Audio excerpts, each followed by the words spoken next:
আলহামদুলিল্লাহ, আজকে আমাদের তাফসীর শুরু হচ্ছে সূরা ইউনূসের 93 নম্বর আয়াত থেকে। আল্লাহ তাআলা ইরশাদ করছেন, ওয়ালাকাদ বাওয়া'না বানি ইসরাঈলা মুবাওয়া'a সিদকিন ওয়া রাযাকনাহুম মিনাত তাইয়্যিবাত।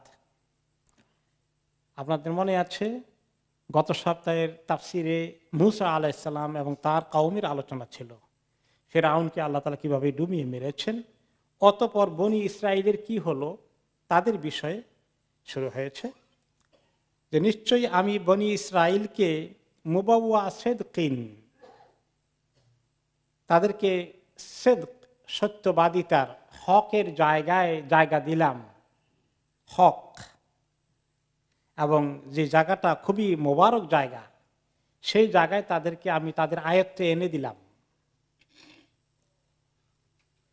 এই মুবাওয়া সিদকিন, সত্যের ভূমি, সত্যের জায়গা, সত্যের ঠিকানা বলতে কি বোঝানো হয়েছে? হুয়া বেলাদুস মিসর ওয়া শাম মিম্মা ইয়ালি বাইতুল মাকদিস ওয়া নাওয়াহি। তাদেরকে আল্লাহ তাআলা মিশরের দায়িত্ব দিলেন, মিশরের ক্ষমতা তাদের হাতে এসে গেল। বাইত আল মাকদেস, বেলাদুস শাম, সিরিয়া সহ পুরো রিজিয়ন আল্লাহ তাআলা তাদেরকে আধিপত্য দিয়ে দিলেন, তাদের কন্ট্রোলে এনে দিলেন। কিভাবে এটা হলো? যখন আল্লাহ তাআলা ফিরআউন এবং তার বাহিনীকে ডুবিয়ে মারলেন, তখন এই মূসা আলাইহিস সালামের আন্ডারে বনি ইসরাইলের মাধ্যমে পুরো মিশর, ইজিপ্ট তাদের কন্ট্রোলে এসে গেল। এসে কথা আল্লাহ তাআলা আর একটু অন্য আয়াতে বলেছেন, ওয়া আওরাসনাল কওমাল্লাযীনা কানু ইসতাদআফুনা মাশারিকাল আরদি ওয়া মাগারিবাহা আল্লাতী বারাকনা ফিহা।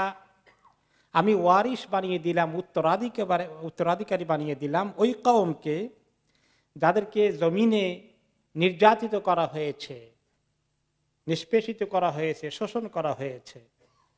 তাদেরকে আমি মাশারিকাল আরদি ওয়া মাগারিবিহা, জমিনের পূর্ব পশ্চিমে মিশর, সিরিয়া, ফিলিস্তিন ভূমি পুরোটার মধ্যে তাদের আধিপত্য বিস্তার করে দিলাম, যেখানে আমি বরকত দিয়েছি। এগুলো বরকতময় ভূমি। বেলাদুস শাম, সিরিয়া, ফিলিস্তিন, এই পুরো এরিয়া বরকতময় এলাকা। মসজিদে আকসার এই চতুর্পাশের এরিয়াটা বরকতময়। আল আরদুল মুবারাকা, সুবহানাল্লাযী আসরা বিআবদিহি মিনাল মাসজিদিল হারাম ইলাল মাসজিদিল আকসা আল্লাযী বারাকনা হাওলাহু। মেরাজের ঘটনা বলতে গিয়ে আল্লাহ তাআলা কি বলেছেন? সে আল্লাহ পবিত্র, যিনি তার বান্দাকে রাতের বেলায় জার্নি করিয়েছেন, সফর করিয়েছেন মসজিদে আকসা থেকে, বাইতুল মাকদাস থেকে, মসজিদে হারাম থেকে বাইতুল মাকদাস পর্যন্ত। তারপরে বলেন বারাকনা হাওলাহু, যে ঘরের চতুর্পাশে আমি বরকত দিয়ে ভরপুর করে দিয়েছি। এবং সেটাকে বলা হয় ফিলিস্তিন, সিরিয়া সহ গ্রেটার শাম, বেলাদুস শাম। এখানে তাদের কর্তৃত্ব হয়ে গেল। কাযালিকা ওয়া আওরাসনাহা বনি ইসরাঈল, অন্য আয়াতে বলেছেন এভাবে আমি বনি ইসরাঈলকে ওয়ারিশ বানিয়ে দিলাম, জমিনের মধ্যে তাদেরকে সেই অংশে তাদের কর্তৃত্ব প্রতিষ্ঠিত করে দিলাম। কাম তারাকু মিন জান্নাতিন ওয়া উয়ুন, ফিরআউনের গোষ্ঠীরা কত বাগান বাড়ি, কত ক্ষেত, শস্য ক্ষেত এগুলো ছেড়ে চলে গেল, কত ঝর্ণাধারা, পানির প্রবাহ, সবকিছু বনি ইসরায়েলের কন্ট্রোলে এসে গেল। এবং তারা এই এতগুলো পাওয়ার পরে তখন বাইতুল মাকদিস তাদের দখলে আসেনি। মিশর পুরোটা প্রথমে যখন দখলে আসলো, তখন তারা বলল মূসা আলাইহিস সালামকে যে না, আমাদেরকে বাইতুল মাকদাসের দিকে নিয়ে যান, সেখানে ওইটা আমাদের আসল জায়গা, সেখানে আমরা যেতে চাই, সেখানে আমরা কন্ট্রোল করতে চাই। তো আল্লাহ তাআলা তাদেরকে বললেন, ওয়াহিয়া বেলাদুল খলিল আলাইহিস সালাতু ওয়াস সালাম, যেটা মূসা আলাইহিস সালামের আগে বনি ইসরাইলের যিনি সবচেয়ে বড় মুরব্বী ছিলেন ইব্রাহিম আল খলিল আলাইহিস সালাতু ওয়াস সালাম, তার ছেলে ইসহাক, বাইতুল মাকদিস তাদের কন্ট্রোলে ছিল। কিন্তু এক পর্যায়ে বাইতুল মাকদিস তাদের কন্ট্রোল থেকে চলে যায় এবং তারা তখন নিপীড়িত অবস্থায় মিশরে অনেকেই থাকেন। তারা বলল যে না, আমাদের আসল ভূমি ইব্রাহিম আলাইহিস সালামের ভূমি, সেখানে আমরা যেতে চাই, ওইখানে এটা আমাদের কন্ট্রোলে এনে দেন। ওকে, এখন তারা ওইখানে তখন যারা শাসন করত, যাদের কর্তৃত্ব ছিল বাইতুল মাকদিসে, তাদেরকে বলা হতো আমালেকা। এই আমালেকা গোষ্ঠী, এরা ছিল বড় দুর্ধর্ষ জাতি, এরা কুফরি এবং মূর্তি পূজায় তারা বিশ্বাসী ছিল। তারা তখন সেই এলাকা শাসন করত। তাদের প্রভাব সেখানে ছিল। বাইতুল মাকদাস তাদের হাতে বন্দী হয়েছিল। তো এখন মুসা আলাহিসাল্লামের কাছে যখন তারা আবদার করলো, তো মুসা আলাহিসাল্লাম বললেন যে না, এখন ওটা পেতে হলে তো আল্লাহ তাআলা বলছেন আমাদেরকে জিহাদ করে যুদ্ধ করে উদ্ধার করতে হবে। এখন এই যুদ্ধ করতে উদ্ধার করতে যখন বললো, তখন তারা কি বলল? এধাবা রব্বুকা ফাকাতিলা, আপনি আপনার রব গিয়ে দুইজনে মিলে লড়াই করে উদ্ধার করেন। ইন্না হা হুনা কাঈদুন, আমরা এখানে বসে থাকি, যখন সব কিল্লা ফাতে হয়ে যাবে তখন আমরা যাব। এই কারণে, এই বেয়াদবি করার কারণে, নাফরমানি করার কারণে আল্লাহ তাআলা তাদের উপরে অসন্তুষ্ট হয়ে গেলেন এবং তাদেরকে আল্লাহ তাআলা তখন মরুভূমিতে ঘুরাতে থাকলেন। কত বছর? 40 বছর ঘুরতে থাকলেও রাস্তার দিশা খুঁজে পায় না, কেমনে বাইতুল মাকদাসের দিকে যাবে। এবং এই ঘোরা অবস্থায় হারুন আলাইহিস সালামের মৃত্যু হয়ে গেল, মুসা আলাইহিস সালামের ভাই। কিছুদিন পরে মুসা আলাইহিস সালামের মৃত্যু হয়ে গেল। পরবর্তী পর্যায়ে ইউশা ইবনে নুন আলাইহিস সালাম, কোন কোন রিওয়ায়াতে তিনি নবী ছিলেন, তিনি তাদের নেতৃত্ব দিলেন বাইতুল মাকদাস দখল করার জন্য। তারা তওবা করে মোটামুটি সেখানে গিয়ে যুদ্ধ করলো, করে ফাফাতাহাল্লাহু আলাইহিম বাইতুল মাকদাস, আল্লাহ তাআলা তাদের হাতে বাইতুল মাকদাস উদ্ধার করে দিলেন, বিজয় লাভ করলো তারা। এইভাবে পুরো ফিলিস্তিন এরিয়া, সিরিয়া, শাম এবং মিশর পুরোটা তাদের কন্ট্রোলে চলে আসলো এবং এই তাদের কন্ট্রোলে বহুদিন থাকলো। এক পর্যায়ে অবশ্য বখতে নসর নামে এক জালিম শাসক এসে তাদের সঙ্গে যুদ্ধ করে, রক্তপাত করে, তাদেরকে অনেকে হত্যা করে আবার সে বাইতুল মাকদাস দখল করে ফেললো, তাদের হাত থেকে কেড়ে নিয়ে গেলো অনেক পরে। তারপরে বাইতুল মাকদাস থাকলো এগেইন নবী আলাদা লোকদের হাতে নয়, থাকলো যারা মূর্তি পূজারী বখতে নসরের গোষ্ঠীর সঙ্গে থাকলো। এরপরে আবার খ্রিস্টানরা সেটা গিয়ে দখল করলো। এরপরে খ্রিস্টানদের হাত থেকে ওমর রাদিয়াল্লাহু আনহু, ওনার হাতে বাইতুল মাকদাসের চাবি আসলো। বিনা যুদ্ধেই খ্রিস্টানরা আত্মসমর্পণ করে এই মসজিদ এবং এই শহর মুসলমানদের হাতে তুলে দিল। তারপরে তো দীর্ঘদিন থাকলো। এরপরে আরো কি হলো? আবার গিয়ে ক্রুসেডাররা গিয়ে দখল করলো, হাজার হাজার লোককে হত্যা করলো। এরপরে সালাহুদ্দিন আইয়ুবের হাতে দিয়ে আল্লাহ তাআলা উদ্ধার করালেন, মুসলমানদের হাতে থাকলো। এখন আবার বাইতুল মাকদাস বন্দী হয়ে গেছে। তো এইভাবে করে বাইতুল মাকদাস ইতিহাস। যাই হোক, তো মুসা আলাইহিস সালামের কওমকে আল্লাহ তাআলা বলছেন তাদেরকে আমি এইভাবে এক পর্যায়ে মুবাওয়া সিদকিন, তাদেরকে আমি এই সত্যর দেশগুলো, ভালো দেশগুলো, মোবারক দেশগুলো, হক দেশগুলো, বরকতওয়ালা জমিন তাদেরকে ঠিকানা করে দিলাম। ওয়ারাযাকনাহুম মিনাত তাইয়্যিবাত, তাদেরকে ভালো ভালো জিনিসের রিজিক দান করলাম। আসলে ওই এলাকার রিজিকগুলো খুবই ভালো। ওই এলাকার খেজুরগুলো খুব উত্তম হয়, জয়তুনগুলো উত্তম হয় এবং অরেঞ্জ ফল যেগুলো পাওয়া যায় ইত্যাদি ফলমূল, আঙ্গুর, বেদানা, সবগুলো কিন্তু ভেরি হাই কোয়ালিটি। তো আল্লাহ তাআলা যে বলেছেন ওয়ারাযাকনাহুম মিনাত তাইয়্যিবাত, তাদের খুব ভালো ভালো জিনিসের রিজিক আমি দান করলাম। তো মুসা আলাইহিস সালামের কওম এইভাবেই নিয়ামতের মধ্যে থাকলো, কিন্তু নিয়ামতের মধ্যে তো থাকছে, আল্লাহ তাআলা শুকরগুজার কদ্দুর হচ্ছে। ফামাখতালাফু হাত্তা জাআহুমুল ইলম, এরপর ইখতিলাফ শুরু করে দিল শরীয়তের মধ্যে, বিভিন্ন মাসাইল নিয়ে, বিভিন্ন বিষয় নিয়ে খামাকা বিতর্ক, খামাকা ফিতনা শুরু করে, খামাকা বিভিন্ন ডিফারেন্স অফ অপিনিয়ন নিয়ে আসে। ইলম আসার পরেও অপিনিয়ন শুরু হয়ে যায়। এই ফিতনা এই উম্মতের মধ্যে এখন আমরা দেখতে পাচ্ছি। এই যে হালাল হারাম প্রতিষ্ঠিত হয়ে আসছে, নতুন করে এখন শুধুমাত্র ডিবেট সৃষ্টি হচ্ছে আননেসেসারি। অনেক ইসলামের বিষয়ে 1400 বছরের ইতিহাসে উম্মতের মধ্যে যেগুলো হালাল হারাম বিভিন্ন হুকুমগুলো এসেছে, এগুলো নিয়ে এখন কিছু কিছু লোক নতুন করে ফতোয়া দেওয়া শুরু করে দিয়েছে। ঠিক বনি ইসরায়েলে তাই হয়েছে। তারা নবী আম্বিয়া কেরাম যাওয়ার পরে আস্তে আস্তে তাদের মধ্যে বিভিন্ন রকম ডিবেট শুরু হয়ে যায়, খামাখা বিতর্ক সৃষ্টি করে, প্রতিষ্ঠিত হালাল হারামের বিষয়গুলো নিয়েও আবার নতুন করে অপিনিয়ন দেওয়া শুরু করে দেয়। এই জন্যই আল্লাহ তাআলা তাদের উপর পরে আস্তে করে আল্লাহ রহমত চলে গেল এবং তারা পথ হারিয়ে ফেললো, বিভ্রান্ত হয়ে গেল। সেই জন্যই তো আখিরি নবী আসার প্রয়োজন হয়ে গেল। ইন্না রাব্বাকা ইয়াকদি বাইনাহুম ইয়াওমাল কিয়ামাতি ফীমা কানু ফীহি ইখতালিফুন, আপনার রব তাদের মধ্যে ফয়সালা করবেন কিয়ামতের দিন যে বিষয়ে খামাখা তারা ইখতিলাফ করছিল। আজকের দুনিয়া এই জমানায় মাঝে মধ্যে বিভিন্ন বিষয়ে খামাখা ইখতিলাফ দেখে মনে হয় যেন হক কথাটাকেও আরেকটা যেটা হক নয় সেটার সঙ্গে এমনভাবে টক্কর লাগায়, মনে হয় যেন কোনোটাই এখন খুঁজে পাওয়া যাচ্ছে না হক কোনটা, হকটাও বিতর্কিত হয়ে যায়। তো এই জন্য যারা হকওয়ালা আছে তাদের মনটা খারাপ হয়ে যায়, মাঝে মাঝে কষ্ট পায় যে কি ব্যাপার, হকটাকে এমন ভাবে অ্যাটাক করা হচ্ছে, মনে হয় যেন যেটা হক নয় সেটারই ওজন বেশি হয়ে গেছে। তো এই অবস্থায় শেষ পর্যন্ত মোমেনের কথা হবে, ঠিক আছে বিতর্কিত করে ফেললা, একদিন তো আল্লাহর কাছে যাওয়া লাগবে। ইন্না রব্বাকা, আপনার রব, ইয়াকদি বাইনাহুম, তাদের মধ্যে ফয়সালা করে দিবেন, ইয়াউমাল কিয়ামতে, কিয়ামতের দিন, ফীমা কানু ফীহি ইখতালিফুন, যে সমস্ত বিষয় নিয়ে খামাখা তারা ইখতিলাফ করে আসছিল।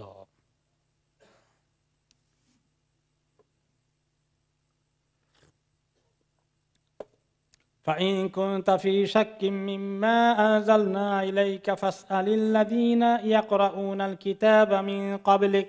হে নবী, এই সমস্ত কাহিনী শোনার পরে আপনার কাছে কি মনে হয়, এরপরে যে আপনি শোভা সন্দেহে থাকেন আপনার কাছে যা নাজিল করেছি এই ব্যাপারে আপনার যদি এখনো শোভা সন্দেহ থাকে, আসলে কি রাসূলুল্লাহ সাল্লাল্লাহু আলাইহি ওয়াসাল্লাম শোভা সন্দেহ ছিল নাকি? তো আল্লাহ তাআলা কথাটা এমন ভাবে বলছেন, ওনাকে অ্যাড্রেস করে বলছেন, কিন্তু মেসেজ হচ্ছে দুনিয়ার মানুষের সবার জন্য, মুসলমানদের জন্য, আমাদের জন্য এখনো। তো আমরাও যখন দেখি যে বিভিন্ন ডিফারেন্স অফ অপিনিয়ন খামাকা চলে আসছে, এখন আমরাও কনফিউজ হয়ে যাই। তো মাঝে মধ্যে হকটা কি আমরা কি আবার বেশি ধরলাম কিনা, ছেড়ে দেবো কিনা, কিছু কমাই দেবো কিনা, আমাদের মধ্যে সবার সন্দেহ কিছু চলে আসে, কিভাবে একটু কম্প্রোমাইজ করে চলা যায়, একটু কত আর ফাইট করব, ঠিক আছে একটু আমাদের মধ্যে যেন একটু দুর্বলতা চলে আসে কিনা। তো এটাকে নবী করিম সাল্লাল্লাহু আলাইহি ওয়াসাল্লামকে সামনে করে আল্লাহ তাআলা এই কথা বললেন, পরবর্তী পর্যায়ে উম্মতের জন্য যারা হকওয়ালা হবে কিভাবে হককে ধরে রাখবে, আর যারা অপপ্রচার করে তাদেরকে কিভাবে মেসেজ দেওয়া যায়, যে তাহলে এখন জিজ্ঞাসা করেন বিশেষ করে রাসূলুল্লাহ সাল্লাল্লাহু আলাইহি ওয়াসাল্লাম যে হক নবী, এই কথাটা ইহুদি নাসারারাও তখন মানতে চায়নি, এখনো তো মানে না। তো আল্লাহ তাআলা বলছেন তাদেরকে জিজ্ঞাসা করেন, ফাসআলিল্লাযীনা ইয়াকরাউনাল কিতাবা মিন ক্বাবলিক, আপনার আগে যারা কিতাব পড়ে এসেছে, তাওরাত এবং জাবুর এবং ইনজিল, এরকম কেউ যদি থাকে তাদের ধর্মগ্রন্থে কি লেখা আছে আপনার বিষয়ে, আপনি নাম মুহাম্মদ আছে কিনা বা আহমদ আছে কিনা, লক্ষণগুলো আছে কিনা, সব নবীরা ঈসা আলাইহিস সালাম, মূসা আলাইহিস সালাম ওসিয়ত করে গিয়েছেন কিনা, তাদেরকে জিজ্ঞাসা করেন, তাদের সবার কিতাবে এগুলো আছে। তাহলে দুনিয়ার মানুষের কাছে নবী করিম সাল্লাল্লাহু আলাইহি ওয়াসাল্লাম যে হকের উপরে আছেন এটা প্রমাণ করে দেওয়ার জন্য তাদেরই যারা বিরোধিতা করে তাদের কিতাবের রেফারেন্স দিচ্ছেন আল্লাহ তাআলা। তাহলে এতে করে আসলে রাসূলুল্লাহ সাল্লাল্লাহু আলাইহি ওয়াসাল্লাম শোভা সন্দেহে আছেন এটা নয়, বোঝা গেল অন্যদেরকে সাংঘাতিক একটা মেসেজ দেওয়া। লাকাদ জাআকাল হাক্কু মির রাব্বিকা ফালা তাকুনান্না মিনাল মুমতারিন, আপনার কাছে হক আপনার রবের কাছ থেকে এসেছে, কাজে আপনি শোভা সন্দেহে লিপ্ত হবেন না, কোনো কনফিউশনে থাকবেন না। অ্যাগেইন মেসেজটা সবার জন্যই।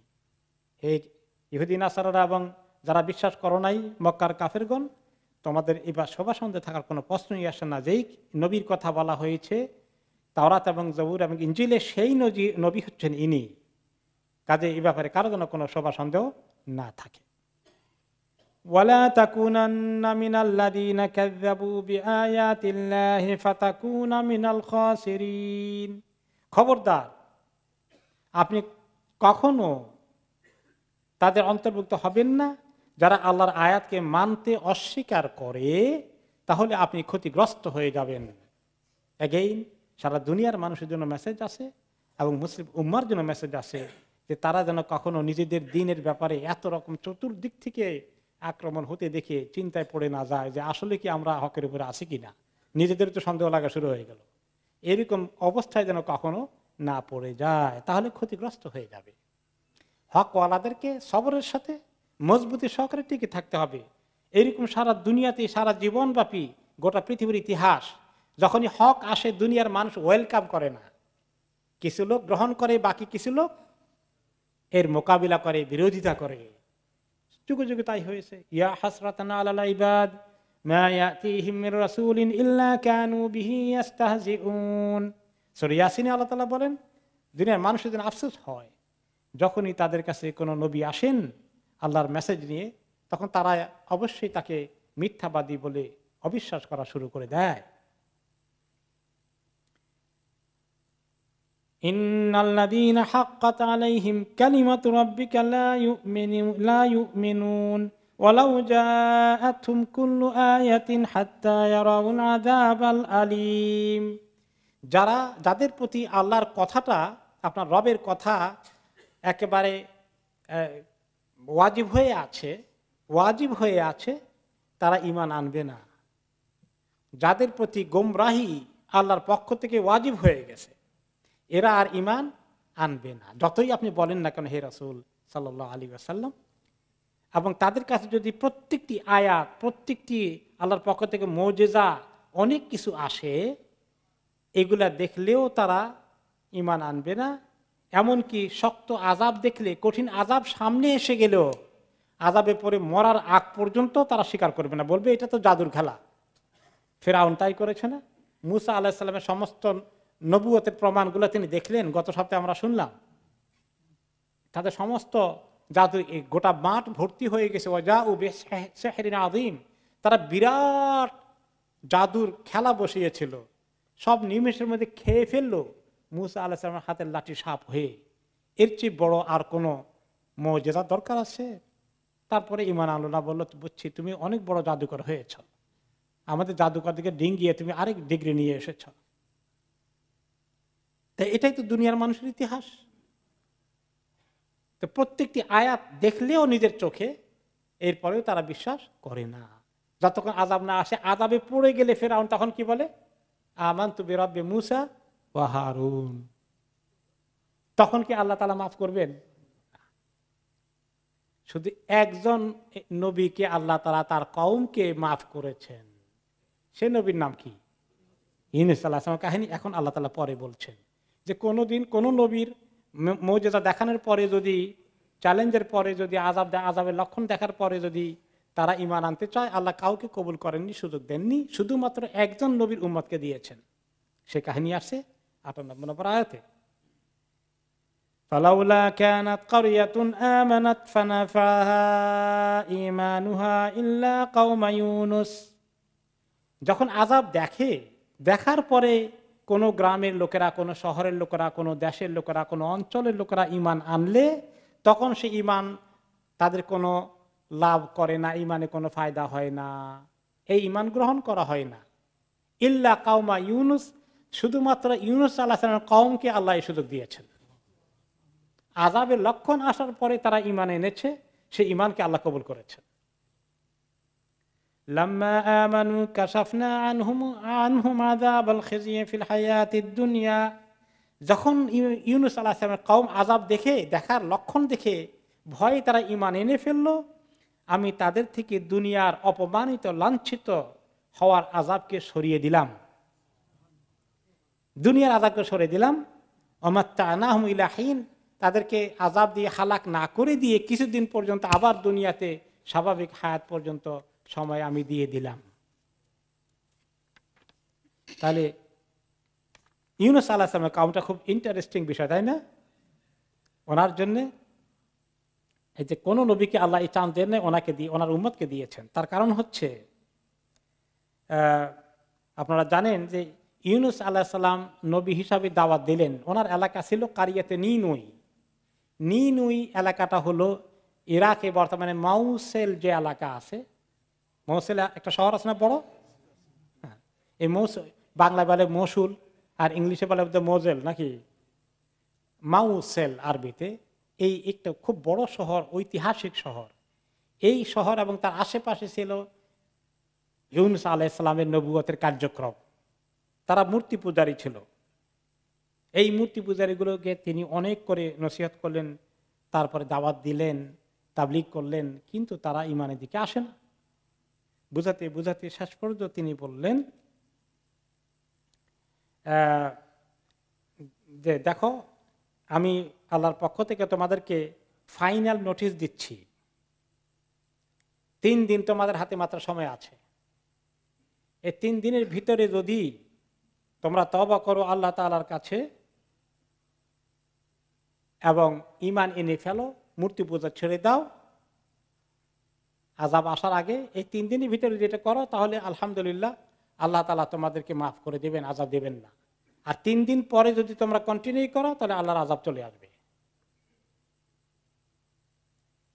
এখন 3 দিনের তো একদিন গেল, এখন আস্তে আস্তে করে আযাবের সিমটম ফুটে উঠছে।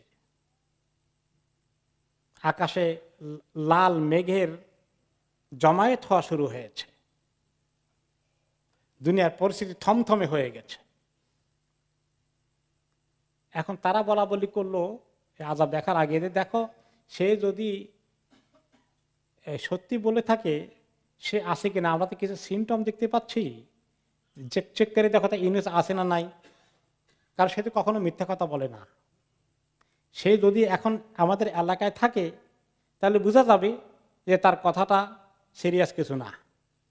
আর সে যদি ছেড়ে চলে যায় তাহলে মনে করতে হবে ডেঞ্জারাস খবর আমাদের জন্য আসছে। ওর বাড়িতে চেক করো, চেক করতে গিয়ে করে দেখে যে সে তো নাই।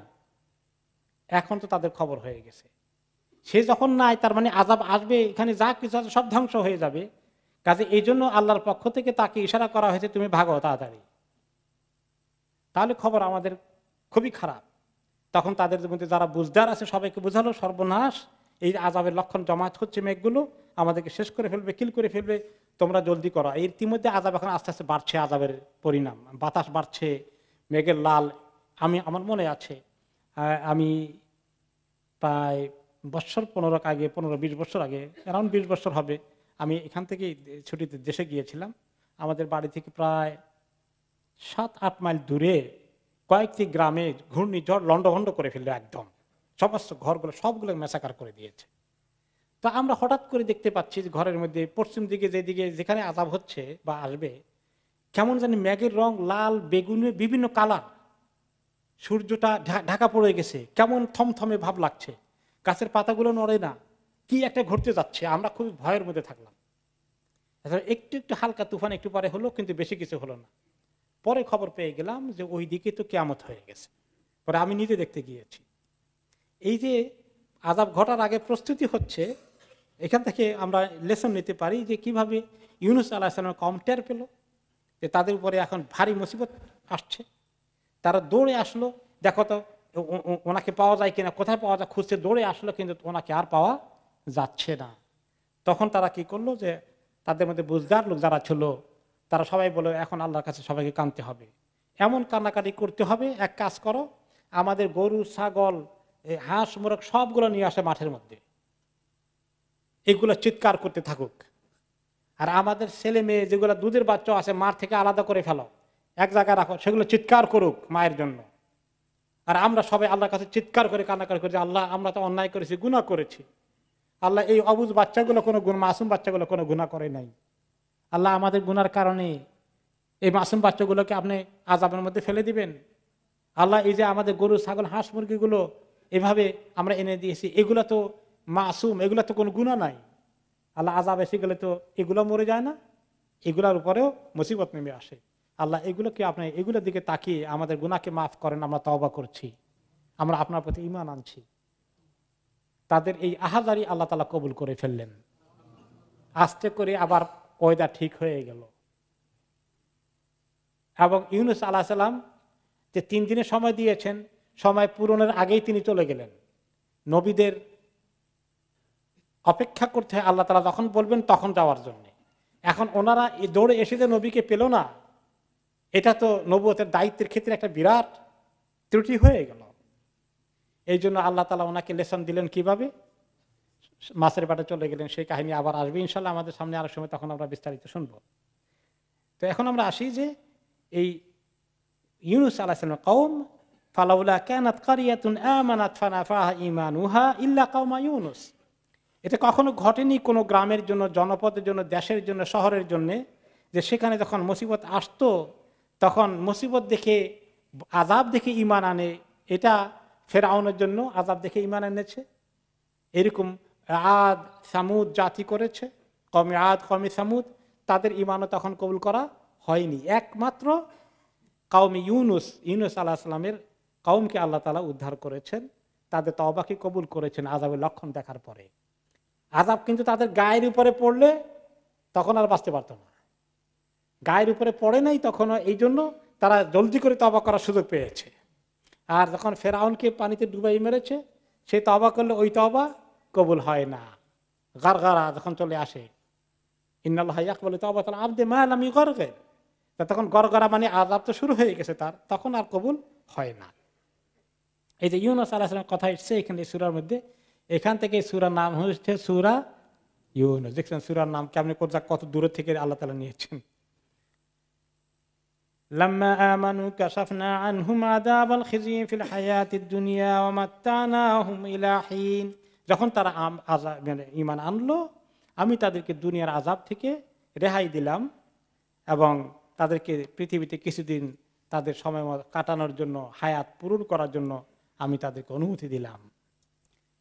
এই যে কাহিনী আল্লাহ বললেন, মক্কার লোকেরা, মদিনা যারা ছিল অবিশ্বাসী, তারা যেভাবে নবী করিম সাল্লাল্লাহু আলাইহি ওয়াসাল্লাম দুশমনী করছে, ঈমান আনে না, তারাও তো আযাবের উপযুক্ত হয়ে যাওয়ার কথা। কিন্তু আল্লাহ তাআলা সবসময় এরকম আযাব দিয়ে সবাইকে তো হালাক করেন না, সময় দেন, দেখা যায় মানুষের মধ্যে কোনো তওবা করার চিন্তা হয় কিনা, ঈমানের দিকে আসে কিনা।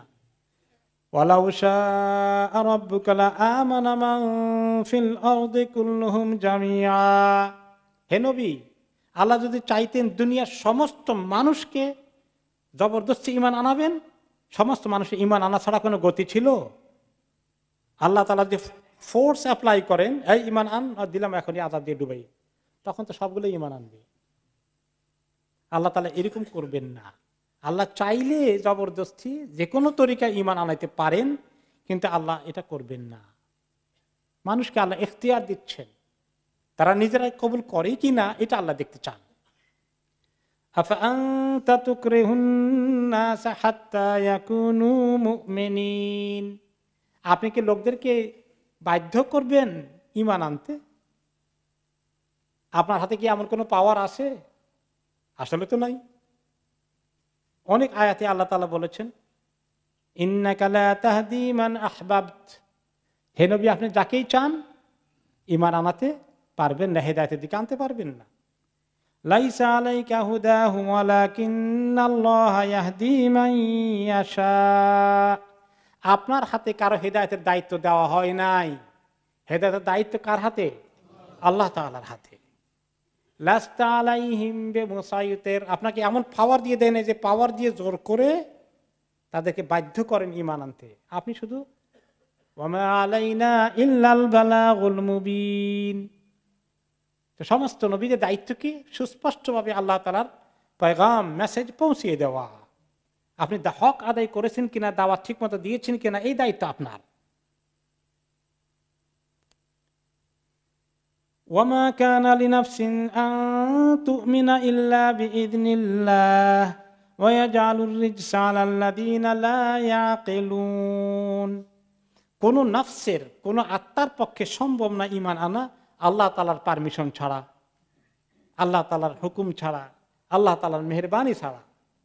আমাদেরকে যে আল্লাহ তাআলা ঈমানদারদের ঘরে জন্ম দিয়েছেন, এটা কি আমাদের কৃতিত্ব না আল্লাহ তাআলার মেহেরবানি? আলহামদুলিল্লাহ, আলহামদুলিল্লাহ। আমি কালকে কোন জায়গা দিয়ে যাচ্ছিলাম, যখনই এরকম আমি সিন দেখি তখনই আমার এই জিনিসটা মনে পড়ে যে একজন অমুসলিম তার ছোট বাচ্চাকে নিয়ে, খুব একদম 1-2 মাসের বাচ্চা হবে, তাকে নিয়ে সে এরকম করে করে যাচ্ছে। তখন বাচ্চারা দিকে আমার নজর গেল, আরে এই বাচ্চা যদি ঈমান না পায় বড় হলে, এই বাচ্চার কপালে কি আছে? তো এগুলো চিন্তা করলে যে আল্লাহ তাআলা কেন এরকম সৃষ্টি করেন, কেন তাদের কপালে রাখেন না, সেই প্রশ্নের দিকে না গিয়ে কোন দিকে আসা দরকার? যে আমাকে যে আল্লাহ তাআলা ওই পর্যায়ে নেন নাই, আল্লাহ যে আমাকে ঈমানদার মুসলমানদের ঘরে জন্ম দিয়েছেন, আমি বাই বার্থ যে ইসলাম পেয়েছি, এই শুকর আমি কেমনে আদায় করব?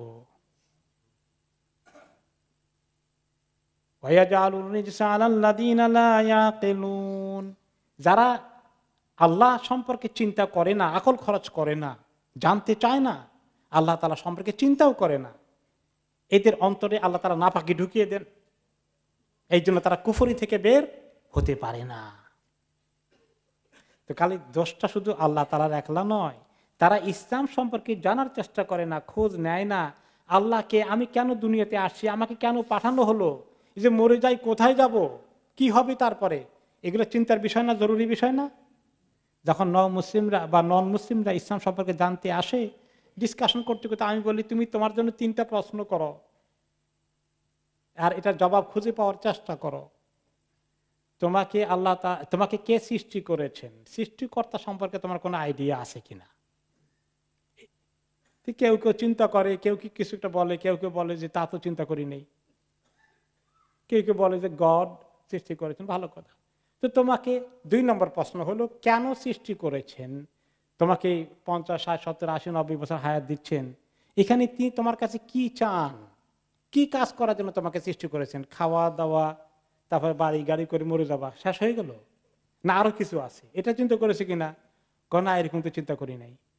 এটা চিন্তা করো। 3 নম্বর কি, যে সবাই তো মরে যায়, আমিও মরবো, আপনিও মরবেন, মরার পরে আপনার কি হবে, কোথায় যাবেন, কি আছে সেখানে, এগুলো কখনো চিন্তা করেছেন? তাও তো এদেশে মানুষ চিন্তা করে না সহজে। সব কথা আলোচনা করা, about death, don't talk about this, change the topic. তাহলে আকলকে খরচ করতে চায় না মানুষ, চিন্তা করে না। এই জন্য বারবার আল্লাহ তাআলা বলছেন, আফালা তাআকিলুন, আফালা ইয়াকিলুন। যারা এই চিন্তা করবে না, শুধু তাদের খাওয়া দাওয়া, দুনিয়ার এই সব জমানো আর এগুলো ফুর্তি করার তালে এই থাকবে, তাহলে রিজস ওয়াজআলুর রিজসা আলাল্লাযিনা লা ইয়াকিলুন, তারা এভাবে আকলকে ব্যবহার করে না, তাদের জন্য আমি নাপাকি রেখেছি।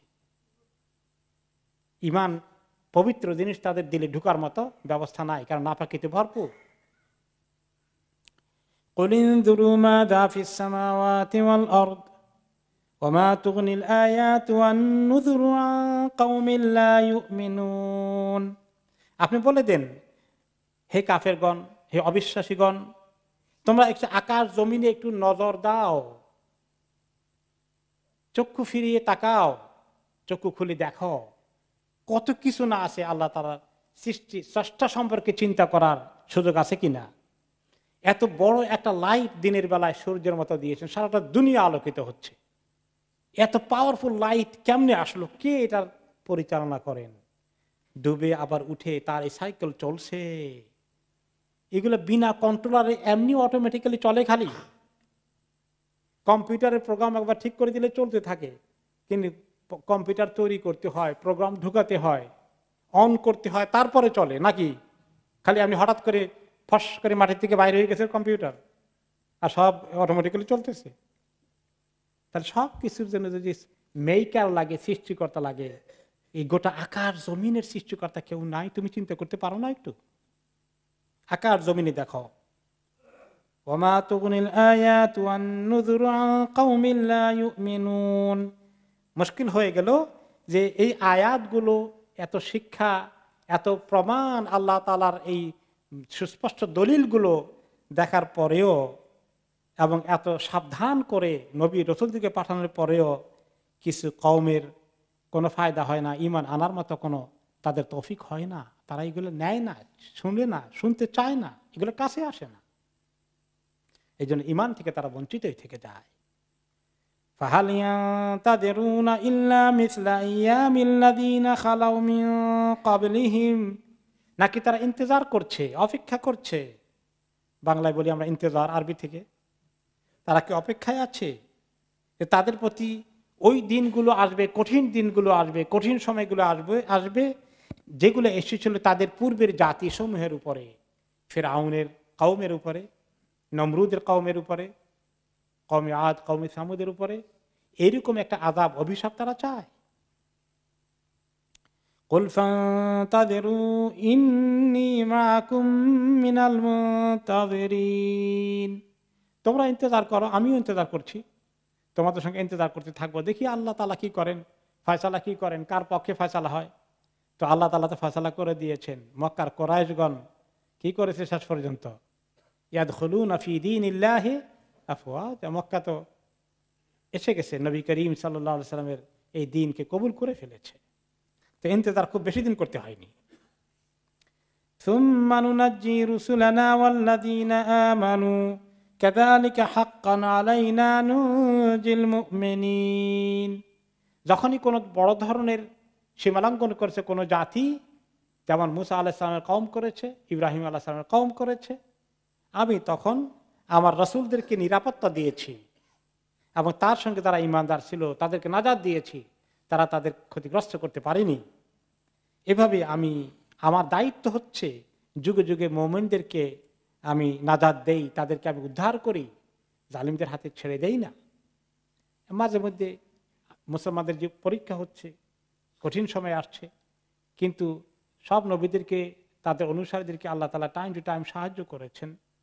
সাহায্য পাওয়ার জন্য তারা চেষ্টা করেছে, তাদের সেই যোগ্যতা অর্জন করেছে।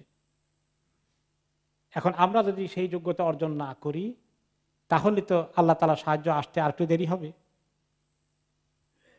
ইন তানসুরুল্লাহ ইয়ানসুরকুম ওয়া ইসাব্বিত আকদামাকুম। তোমরা আল্লাহকে সাহায্য করো মানে তোমরা আল্লাহর দ্বীনের দিকে এগিয়ে আসো, তাহলে আমি তোমাদেরকে সাহায্য করব। মুমিনদের সবাইকে আল্লাহ সাহায্য করবেন, এটা বলে দিচ্ছেন এই আয়াতের মধ্যে। সুসংবাদ আছে। হতাশায় লিপ্ত না হয়ে আমরা আমাদের ঈমানি দায়িত্ব পালন করার জন্য এগিয়ে আসি। ওয়া কাযালিকা হাক্কান আলাইনা নুনজিল মুমিনিন। এভাবে আমার প্রতি দায়িত্ব হচ্ছে মুমিনদেরকে নাজাত দেওয়া, যুগে যুগে আমি দিয়েছি, আরো দেব। কুল ইয়া আইয়ুহান নাসু ইন কুনতুম ফি শাক্কিম মিন দীনি ফালা আ'বুদুল্লাযীনা তা'বুদুনা মিন দুনিল্লাহ। আবার আপনি ডিক্লেয়ার করে দেন, হে মানুষ, তোমাদের যদি সন্দেহ থাকে আমার দ্বীনের ব্যাপারে, ইসলামের ব্যাপারে, যে আমার দ্বীনটা হক নয়, তা আমার কাছ থেকে শুনে নাও। ফালা আ'বুদুল্লাযীনা তা'বুদুনা মিন দুনিল্লাহ। আমি ইবাদত করি না ওই জিনিসের, আল্লাহকে ছাড়া যেগুলোর তোমরা ইবাদত করো। ওয়ালাকিন আ'বুদুল্লাহাল্লাযী ইয়াতাওয়াফফাকুম। আমি ইবাদত করি সেই আল্লাহর, যে তোমাদেরকে মৃত্যু দান করবেন একদিন। আর পরিষ্কার করে ছোট্ট সূরা এসেছে, কুল ইয়া আইয়ুহাল কাফিরুন লা আ'বুদু মা তা'বুদুন ওয়ালা আনতুম আবিদুনা মা আ'বুদ। এখন অনেক সময় তাদের কাছ থেকে প্রস্তাব আসে যে একটু কম্প্রোমাইজ করে ফেলে, এত কড়া ইসলাম না নিয়ে কিভাবে একটুখানি আমাদের সোসাইটি, সমাজের সঙ্গে কিছু আপনারা নেন, নিয়ে টিয়ে তাহলে আমাদের ব্যাপারে তেমন কোনো আপত্তি থাকবে না। তা না হলে মিডিয়া এখানে সেখানে আমাদেরকে একটু কষ্ট দিতে থাকবে। তো এরকম কোনো মুসলমানরা অনেক সময় যখন খুব তুমুল মিডিয়ার মধ্যে শুরু হয়ে যায়, তখন চিন্তা করে, আচ্ছা আমরা কিছু কমাই টমাই দিলে তাদের চোখে না পড়লে ভালো হয় কিনা।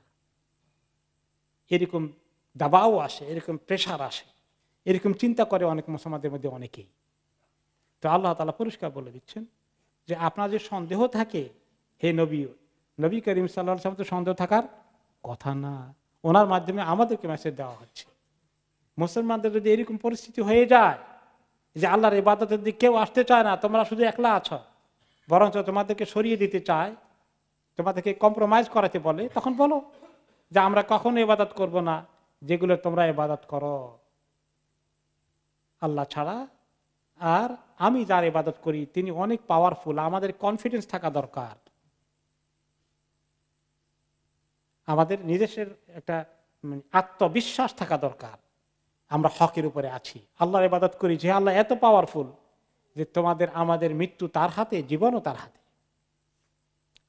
ওয়া উমিরতু আন আকুনা মিনাল মুমিনিন। আমাকে নির্দেশ করা হয়েছে আমি মুমিনদের অন্তর্ভুক্ত হব। আমি প্রকৃত মুমিন হতে চাই। সকল মুসলিম শুধু হলে চলবে না, একটা নাম থাকবে ইসলামের।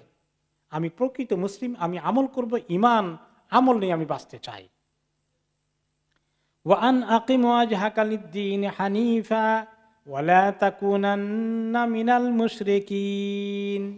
আর তুমি তোমার চেহারাকে দ্বীনের উপরে শিরক মুক্ত অবস্থায় ইখলাসের সাথে প্রতিষ্ঠিত করে রাখো।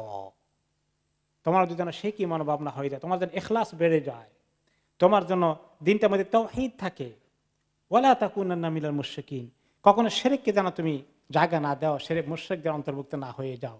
তাহলে তাওহীদকে পাহারা দিতে হবে। তাওহীদ কি থাকতে চায়? শিরক ঢুকতে চায়। মুসলমানদের মধ্যে শিরক আছে না নাই?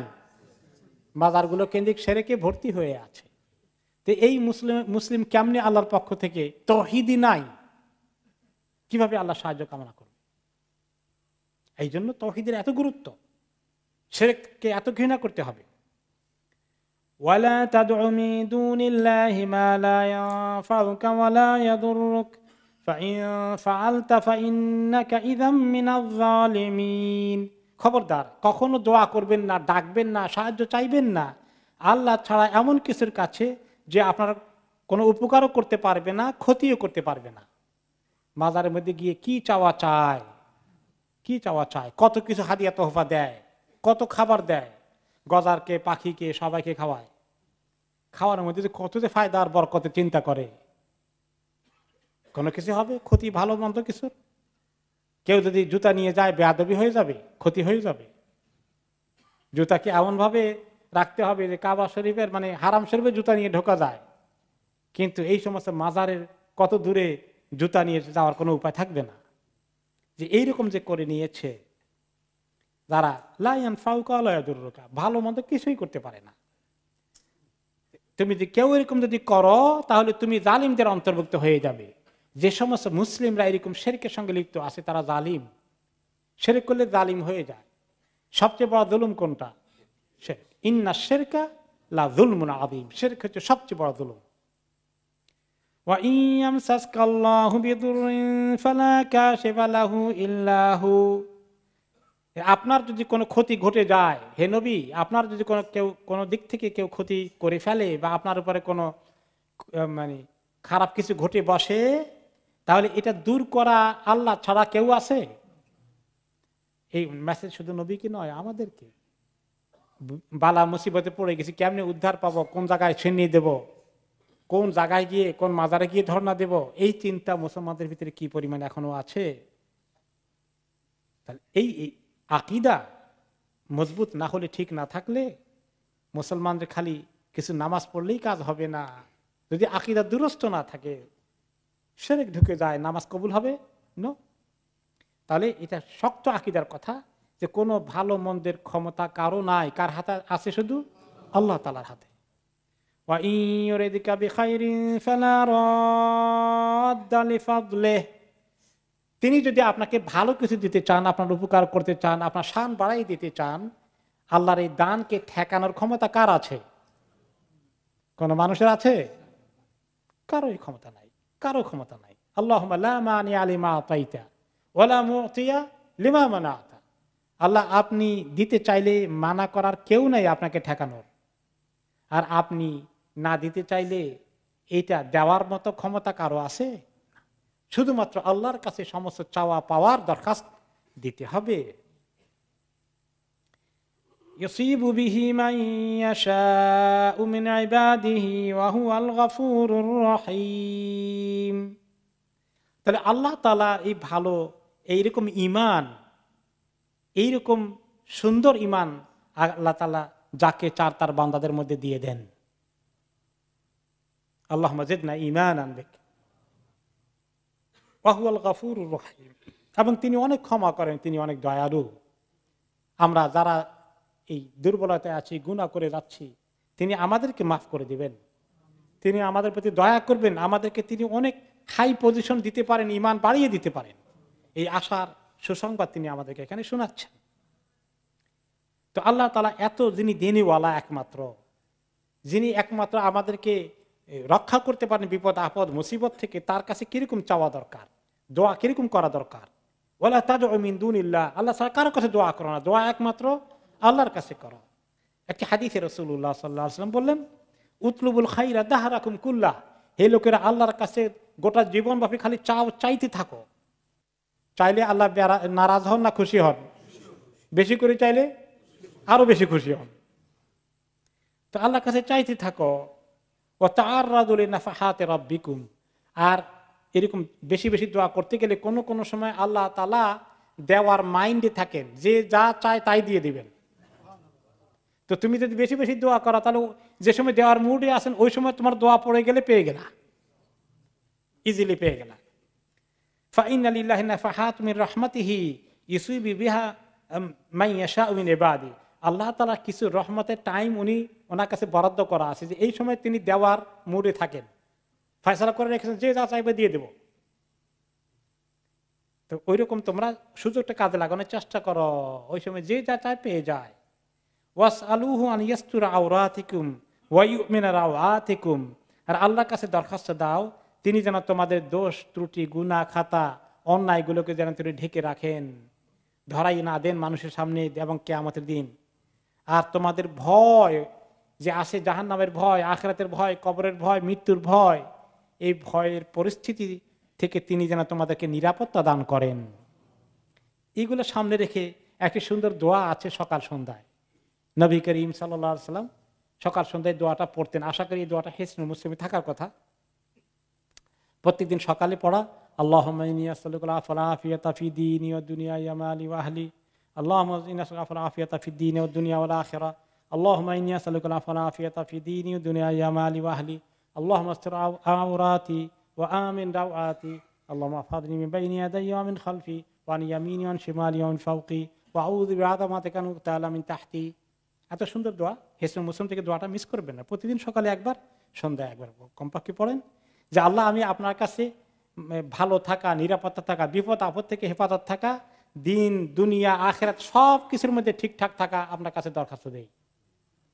আল্লাহ আমি আপনার কাছে নিরাপত্তা চাই, ভালো অবস্থা চাই আমার দিনের মধ্যে, আমার দুনিয়ার জিনিসের মধ্যে, আমার সম্পদের মধ্যে, আমার পরিবারের মধ্যে।